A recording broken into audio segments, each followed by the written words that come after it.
Hi there, welcome back to St. Thomas Aquinas for Everyone. I'm Dave Palmer, and we are now on the fourth and final of the Cardinal Virtues, and we have done prudence, we did temperance, we did fortitude, and now we talked about the one that Thomas actually spends more time on than any of the others. Remember, prudence is, I guess you could say, the most important in a sense because it's an intellectual virtue as well as a cardinal virtue and a moral virtue, but the one that's different and distinct and probably well, very applicable to everyday life is justice. And so we'll be going through the virtue of justice in 3 different videos. It takes that long to go over this one for reasons that I'll explain.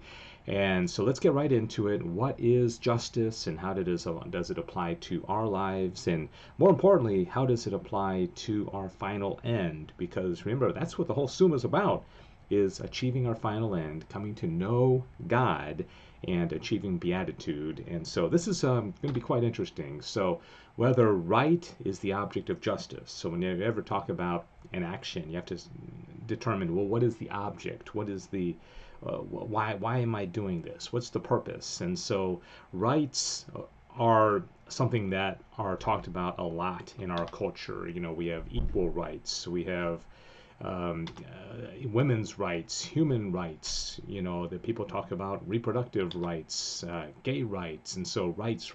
There's a lot of talk in our culture about rights all the time, and so people have gotten the terminology right, no pun intended, because justice does have to do with rights. Now, of course, a proper ordering of these needs to be, it takes prudence to order these properly. So Thomas says it is proper to justice, as compared with the other virtues, to direct man in his relation with others. Now, this is the key with justice. Prudence, and more so temperance and fortitude, have to do with us. You know, am I going to eat that 5th slice of pizza? Am I going to sleep in? Or am I going to wake up on time? Am I going to withstand the pressure that I'm feeling to not do something? You know, fortitude has to do with me. Justice has to do with our relationship with other people. Okay, we'll keep going here because it denotes a kind of equality, as its very name implies. Justice, indeed, we are wont to say that things are adjusted when they are made equal, for equality is in reference to one thing or some other. On the other hand, the other virtues perfect man only in those matters which befit him in relation to himself, as I just explained. Accordingly, that which is right in the works of the other virtues, and to which the intention of the virtue tends as to its proper object, depends on its relation to the agent only, whereas the right in the work of justice, besides its relation to the agent, is set up by its relationship to others. Now, justice, of course, has to do with us, because if it wasn't us, then there would be no justice to have relations with other people, right? Even God. Okay, justice ties into our relationship even with the supernatural as well. For this reason, justice has its own special proper object over and above the other virtues, and this object is called the just, which is the same as right, and hence it is evident that right is the object of justice. Okay, now in Article 1 of question 58 of Secunda Secundae, Thomas is now going to get into, well, how do we define justice? And he asks here, is it defined as being the perpetual and constant will to render to each one his right? And he's basically going to say here, kinda, you know. And, you know, we look at times in our world and nation's history where obviously justice was not served, is not being served. The Holocaust would be one example where no sane person would say you can do this to another human being, right? And of course, I don't think any sane person can say that this human being can be killed. I mean, this is a human being, clearly. And so this is an issue of justice, and then also, of course, the sad legacy and history of slavery, not only in America, but other places in the world as well. So justice has to do with law. It has to do with our decisions, our relationships. So it's obviously very important, and that's why Thomas spent so much time talking about it. Accordingly, this is a complete definition of justice, Thomas says, save that the act is mentioned instead of the habit. Remember, virtues have to be habits, which takes its place from the act, because habit implies relation to act. And if anyone would reduce it to the proper form of definition, he might say that justice is the habit whereby a man renders to each one his due by a constant and perpetual will. So if we want to be just, we have to ask ourselves constantly, what does this other person deserve? What does this, what do I owe God? What do I think it maybe to some degree even how should I treat my pets? Although it's primarily having to do with the interaction with rational creatures, but I think obviously there's issues of justice that would fall into irrational creatures as well. And this is the same definition as given by Aristotle, the philosopher, who says that justice is a habit whereby a man is said to be capable of doing just actions and according with his choice. But that definition doesn't really talk about others, which Thomas is pointing out is the key with justice, right? Okay, is it a general virtue? What does Thomas mean by a general virtue? He means that it touches on every aspect of our lives. I showed you this picture before where a guy's running a marathon, he falls down, he gets injured, another guy picks him up and carries him across the finish line. That's a pretty cool thing to do, right? That touches on justice. Or it has to do with, pressuring friends to do something immoral like drink, or cheating on a test. I showed you that picture before. Helping the homeless, even sports, whether we're fair in the way we play sports, how we teach our kids to be good sportsmen or good sportswomen. Marriage, that's actually me and my wife, Paula, and that certainly has to do with justice. And driving in the road, the freeway, turning our signal, driving the speed limit, these are all issues of justice. So that's what Thomas means. Justice directs a man in his relationship with other men. Now, this may happen in two ways. First, as regards his relation with individuals. Secondly, as regards his relation with others in general, insofar as a man who serves a community serves all those who are included in that community. So we can't just say, I'm going to take care of my family, my wife, we are, no man is an island, like John Donne said, right? We have a responsibility to the broader community as well. And accordingly, justice in its proper acceptation can be directed to another in both these senses. Now, it is evident that all who are included in a community stand in relation to that community as parts to a whole, while a part as such belongs to a whole, so that whatever is the good of a part can be directed to the good of the whole. It follows, therefore, that the good of any virtue, whether such virtues direct man in relation to himself or in relation to certain other individual persons, is referable to the common good to which justice directs. Okay, so you obviously driving on the freeway, you can't say, I think I want to drive 100 miles per hour because I can handle it. Well, okay, maybe you can, but you have a responsibility to everybody else and the people you're going to freak out by doing that. Okay. Okay, it is in this sense that justice is called a general virtue, and since it belongs to the law to direct to the common good, it follows that justice, which is in this way styled general, is called legal justice, because thereby man is in harmony with the law, which directs the acts of all the virtues to the common good. We see this all the time. We see it in our culture today, where people are not respecting the common good. They're not saying, it's not just about me and my rights and what I want. It's how is this going to bless everybody, right? Okay, is it about the passions? When you think about passions, what's word association? First thing that may come to your mind is, most people think this, love, a sexual activity, the passion between a man and a woman, that kind of thing. Or maybe the passion for that hot fudge sundae or banana split or pizza or whatever. Or maybe, road rage or getting angry. These are the passions. So Thomas is asking here, does justice deal with the passions? All right, what do you think? He says the true answer to this question may be gathered from a twofold source.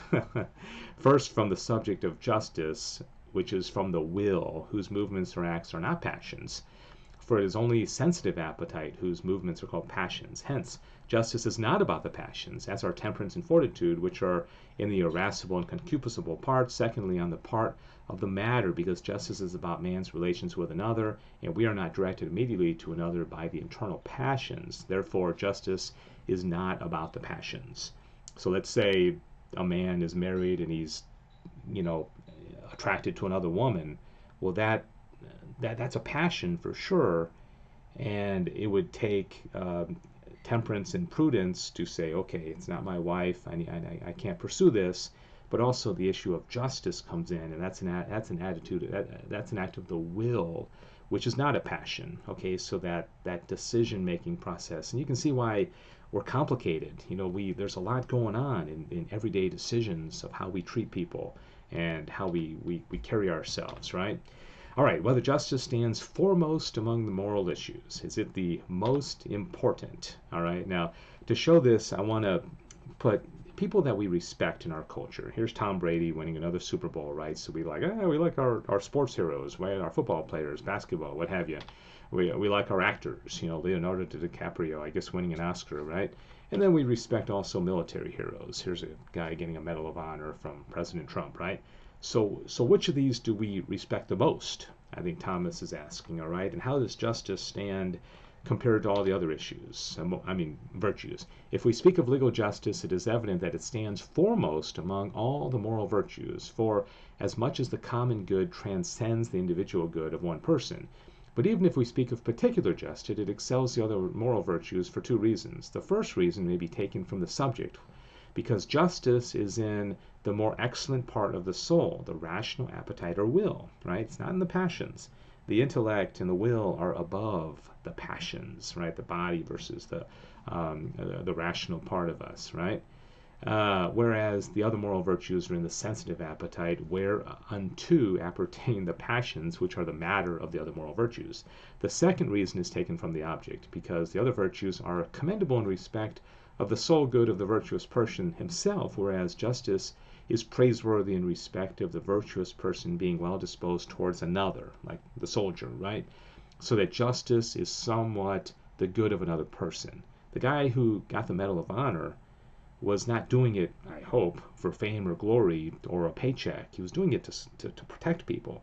Whereas, the sports guy or the guy winning the Oscar, he's kind of doing it for himself, right? Other people, are benefited by the thrill of the Patriots winning a Super Bowl or the good movie, but ultimately it's not the same, you see? For this reason, the greatest honors are accorded to the brave and the just, since bravery is useful to others in warfare and justice is useful to others in warfare and in times of peace. I'm sorry I have to go through this so fast, but I feel like attention spans are short these days, and so you can always pause it and read it, if you'd like, but people see a long video and they're like, oh, I don't have time for this, but oh well, it is what it is. All right, what are the two types of justice? Commutative and distributive. This is the last article we're going to learn in the class today, okay?